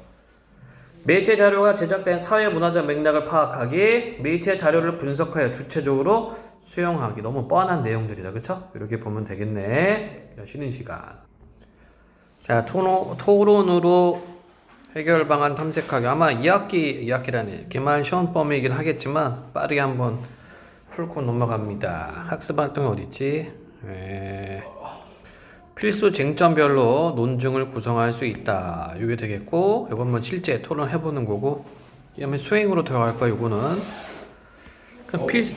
필수 쟁점이 뭐냐면, 쟁점은 자 이게 토론이기 때문에 기본적으로 토론이라고 하는 것은 찬성과 반대거든. 그럼 얘네들이 부딪히는 경우가 있어. 필수 쟁점 안 바뀌어. 자, 그래서 쟁점은 뭐가 있어야 되냐면, 반드시 있어야 되는 쟁점은 뭐가 있어야 되냐면, 시급성 먼저 첫 번째. 지금 이 문제가 시급하냐 안 하냐 이거야. 그 다음에 해결 가능성. 찬성책이 이거 해야 된다라고 하면은 과연 그걸로 문제를 해결할 수 있느냐 없느냐 이거고, 그 다음에 어떤 이익 비용, 이익 효과. 이익 비용으로 할게요. 이익 비용 문제도 걸립니다. 비용이 많이 드냐, 이익이 더 좋냐 이런 걸 따진단 말이지. 이게 필수 쟁점이야. 그래서 모든 토론에는 이 세 가지가 들어가야 된다. 자, 보도를 해봅시다.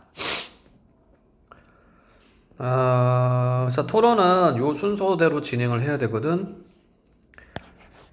요런 게 있다는 정도만 들어가고 나중에 시험범위 들어가면은 다시 한번 자세하게 이야기를 합니다. 그런데 이 토론이기 때문에 항상 찬성 측에서 입론을 먼저 합니다. 왜냐하면 토론은 이 정책 토론, 보통 이제 교과서 실리는 거는 정책 토론인데, 정책 토론은 무엇을 해야 한다 이렇게 나오거든. 그러니까 지금은 없어. 지금은 이런 걸 안 하고 있기 때문에 찬성 측에서 이걸 주장하는 거야. 때문에 찬성 측에서 먼저 입론을 해주지 않으면 토론이 진행이 안 됩니다. 간질간질하구만. 자, 그래서 여기 논제는 인공 강우를 실용화해야 한다라고 되어 있지, 그치? 뭐뭐 해야 한다 하기 때문에 정책 토론에 해당되고, 보도록 해보자. 빠르게 훑어보도록 하겠습니다. 인공 강우를 실용화해야 한다. 논제 제시. 사회자. 최근 봄철과 겨울철 가뭄이 길어지고 대형 산불이 자주 발생하면서 이를 우려하는 목소리가 커지고 있습니다. 자, 배경 제시. 다양한 해결 방안을 찾고 있는 가운데 인공 강우 실용화가 거론되고 있습니다. 하지만 인공 강우 실용화와 관련해서는 찬성 측과 반대 측의 입장이 대립하고 있어 세세하게 살펴볼 필요가 있습니다. 그래서 오늘은 인공 강우를 실용화해야 한다고 하는 논제로 정책 토론을 해보겠습니다. 자, 그래서 이 토론의 논제 및 배경을 제시해줬고, 먼저 찬성 측 첫 번째 토론자 입론하겠습니다. 토론 순서. 아까도 얘기했다시피 이게 정책 토론이기 때문에 찬성 측에서 먼저 입론을 해줘야 돼요. 자, 보면 찬성 1. 토론에 앞서 논제에 쓰인 용어를 정의하겠으면 이거 해줘야 돼. 용어 정의. 이거 안 하면은 이야기를 하다가 얘네들이 토론하다가 다르게 좀 이렇게 범위를 넘어갈 수가 있거든. 그래서 항상 찬성 측에서 해줘야 되는 게 용어도 정리를 해줘야 됩니다. 인공 강우는 구름 속에 화학 물질을 살포해 물방울을 성장시켜 비를 내리게 하는 기술을 말합니다. 인공 강우에 대한 개념. 그리고 실용화는 실험 단계를 넘어 국가가 문제 상황을 예방하고 해결하기 위해 제도화하는 것을 의미합니다. 역시 실용화에 대한 개념. 우리나라 봄철과 겨울철의 가뭄과 산불은 심각한 수준입니다. 최근 가뭄 일수가 늘어나고 산불 발생 빈도가 크게 증가했습니다. 한 해에 가뭄 발생 일수가 50일 이상이었던 해는 2000년 이전에는 5번이었지만 2000년 이후에는 10번으로 2배나 증가하였습니다. 건조한 날이 늘면서 봄철과 겨울철 산불 발생 빈도도 2022년 기준 지난 10년 동안 2.5배 가까이 증가했습니다. 자, 여기 수치 제시하고 있지, 그치? 그래서 주장을 할 때 이렇게 수치로 제시를 하면은 객관적인 어떤 느낌이 듭니다. 근데 여기서 좀 안타까운, 조금 아쉬운 게 있어요. 뭐가? 아쉬울까? 그 출처도 같이 제시를 하면 좋은데 지금 출처가 없네. 뭐 기상청에 따르면 뭐 이런 식으로 좀 해주는 게 좋아. 이런 상황에서 인공 강우는 좋은 해결책이 될 수 있습니다. 주장. 수차례 실험을 거쳐 실현 가능성을 확인했기 때문입니다. 2018년부터 2021년까지 70여 차례 수행한 인공 강우 실험에서 51번 성공하였고 2021년에는 3.5mm의 강우와 1.5cm의 강설에 성공하였습니다.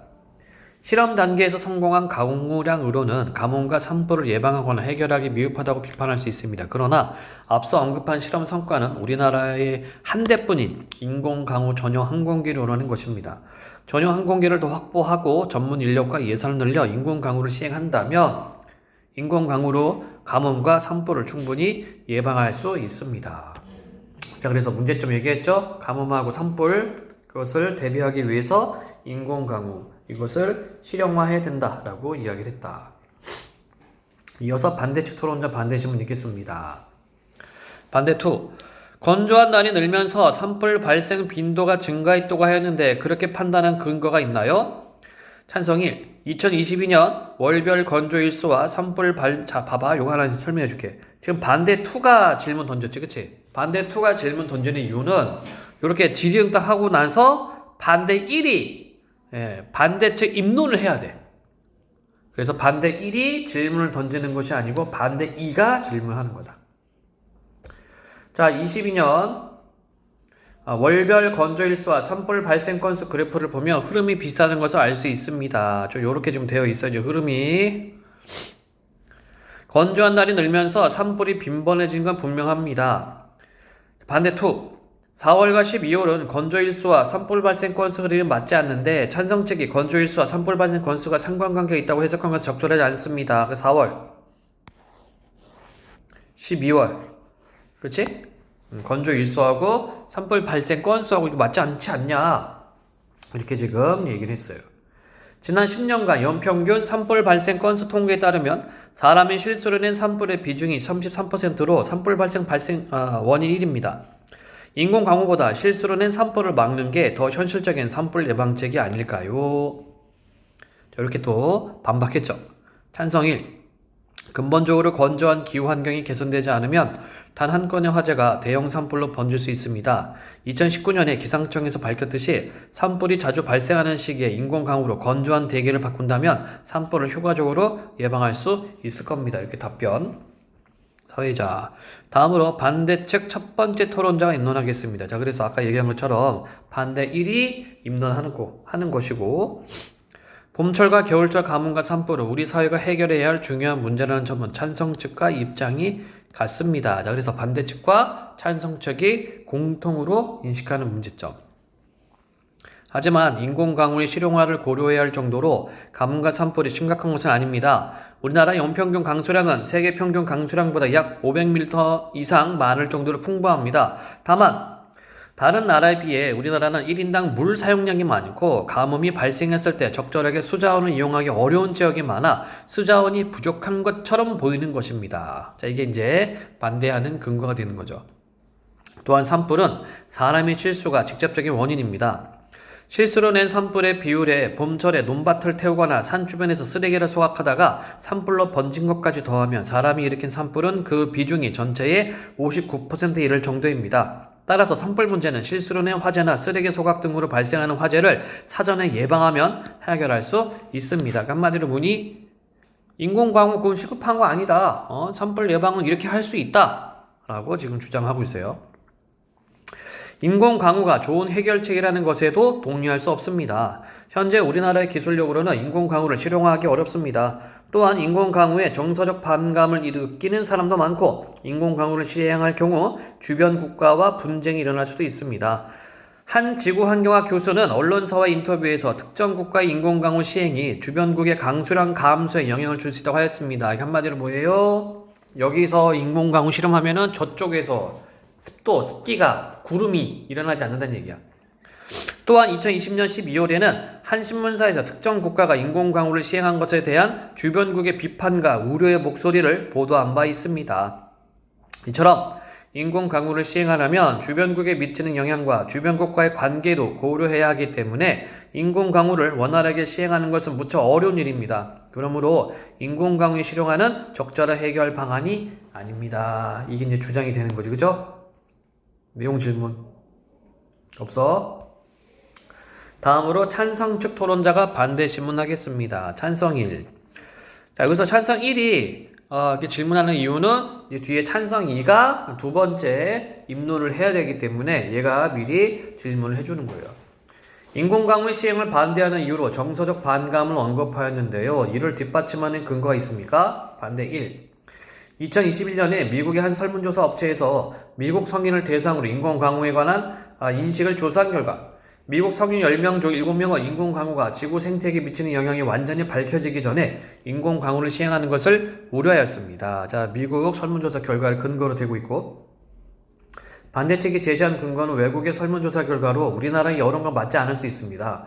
근거 자료로서 적합하지 않은 거 아닙니까? 자, 반복했죠? 나비효과라는 용어처럼 기상은 변수가 많고 복잡하여 예측하기 어렵습니다. 인공강우로 예상치 못한 기후 문제가 발생할 수 있다는 우려는 특정 국가에 한정되지 않습니다. 미국의 설문조사 결과지만 우리나라와 크게 다르지 않을 것이라고 생각합니다. 자, 그래서 반론하는 이유는 기후는 한 국가만의 문제가 아니다. 이거예요. 찬석 측 두 번째 토론자의 입론이 있겠습니다. 인공강우의 실용화로 기대되는 효과와 이익은 자, 이번에는 이거죠. 그쵸? 그러니까 위에서는 뭐였어? 시급성이어서 시급성. 이제는 효과와 이익, 비용, 효과, 비용. 보다 경제적 이익이 더 클 것으로 예상됩니다. 그러니까 찬성 측에서는 비용보다 이익이 더 크다. 이거를 주장. 2010년 기상청 분석에 따르면 연간 36억 원을 투입한 인공강우 실험의 경제적 가치는 연간 600억 원이 넘는다고 합니다. 1mm의 비가 적은 것처럼 보이지만 산불이 번지지 않게 하고 십수만 톤의 수자원이 생깁니다.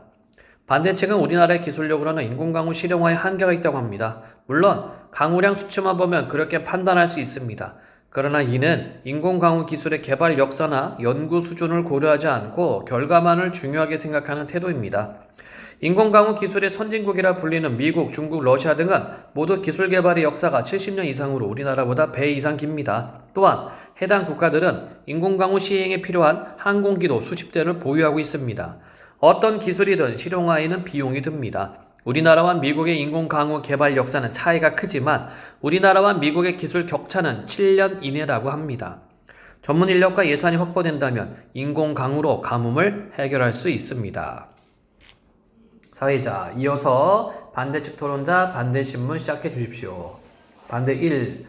인공강우의 경제적 가치가 투입 대비 10배가 넘는다고 하였는데 저희도 그 자료를 살펴봤습니다. 경제적 가치를 평가하는 기준으로 대기질 개선 효과가 있던데 구체적으로 무엇인지요? 자, 이제 대기질 개선에 대해서 추가 질문했고 미세먼지와 오염물질을 제거하여 대기질을 개선함으로써 얻을 수 있는 심리적 효과를 경제적 가치로 나타낸 것이라 확인하였습니다. 답변했고 그렇다면 찬성 측은 인공강우로 미세먼지를 줄일 수 있다는 것을 인정한 셈인데 아직 그 효과가 명확하게 증명된 바가 없습니다. 맞습니까? 자, 역시 반박. 현재까지는 그렇지만 중국, 태국, 인도 등은 미세먼지를 줄이기 위해 인공강우를 시행하고 있습니다. 또한 미국의 세계적 기상조절 전문가는 인공강우가 미세먼지를 줄이는 효과적인 방법이라고 언급한 바 있고 1mm의 약한 강수에도 대기 중에 미세먼지가 줄어든다는 연구 논문도 있습니다. 자, 이어서 반대측 두 번째 토론자 입론이 있겠습니다. 반대 2.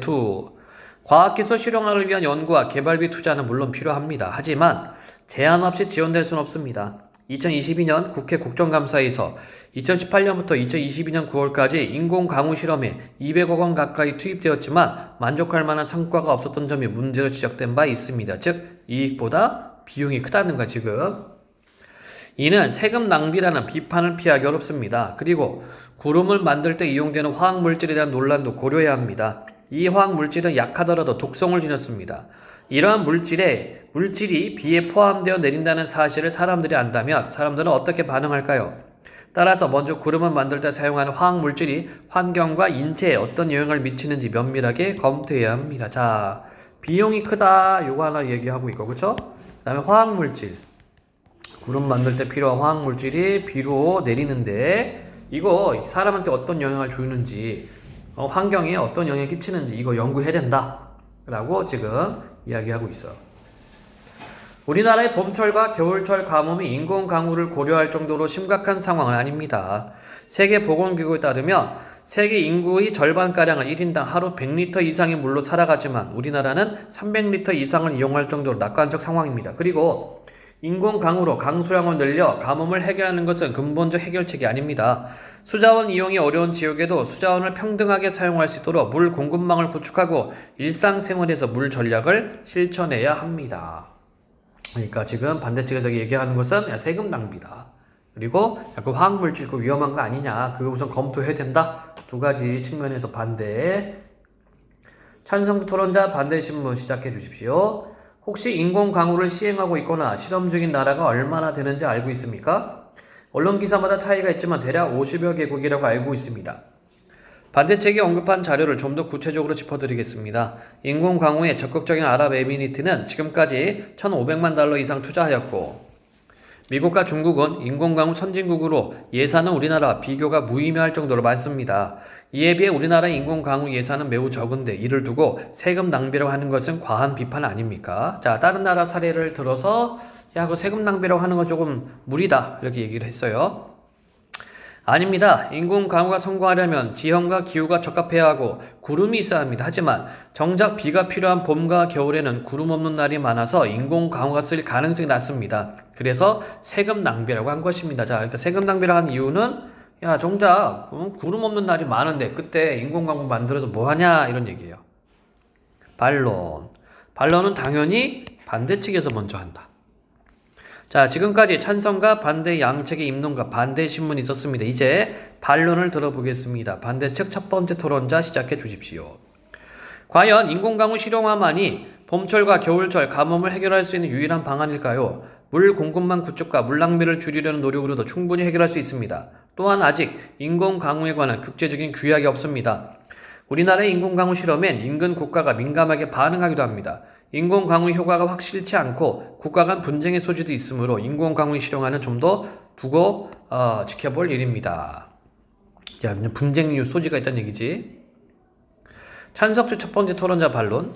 단기적으로 보면 인공강우 실용화에 여러 한계가 있을 수 있습니다. 하지만 물은 인류에게 선택이 아니라 필수입니다. 비싼 비용을 치르더라도 이용할 수밖에 없습니다. 전 세계는 수자원을 확보하기 위해 기술적, 정책적 노력을 기울이고 있습니다. 인공강우의 실용화는 가뭄을 해결할 뿐 아니라 우리나라를 수자원 조절 기술 강국으로 거듭나게 하는 국가적 이익이 될 것입니다. 그래서 찬성 측에서는 이거 기술 개발하면 우리 국가 이익이 될 거다 라고 주장을 하고 있고, 반대측 두 번째 토론자의 반론. 인공강우가 효과적이려면 비를 내릴 구름이 있어야 합니다. 인공강우가 절실한 봄철과 겨울철에 우리나라는 고기압의 영향으로 구름이 없는 날이 많아 인공강우를 실시하기 부적합합니다. 이 외에도 고려해야 할 기상 요소가 너무 많아 인공강우의 실용화는 우리나라 실정에 맞지 않으며 비효율적입니다. 자, 우리나라 기후 맞지 않는다 이런 얘기고요. 찬성적 두 번째 토론자 반론.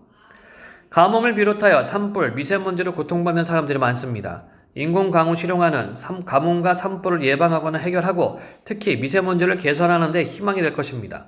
반대측에서는 시민의 물 전략을 강조하는데 물 전략 캠페인을 꾸준히 시행하고 있음에도 우리나라 물 사용량은 매년 증가하고 있습니다. 물 전략 캠페인은 중요하지만 궁극적인 해결책이 아닙니다. 우리나라는 가뭄 때문에 급수 제한까지 거론되는 나라입니다.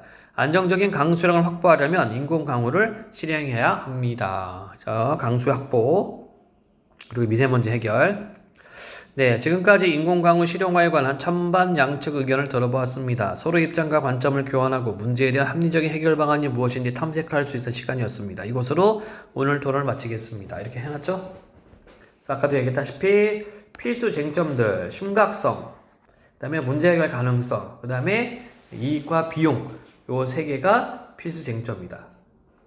시험에 자주 나오는 게 바로 이거지. 사회자와 토론자 역할 관련해서 시험에 자주 나온다. 요거는 나중에 시험 대비 들어가면은 다시 한번 정리를 할 거예요. 요거는 각각 토론 참여자가 어떤 이야기를 했고 찬성 측과 반대 측이 주장과 근거가 무엇인지 꼭 알고 넘어가야 된다. 질문.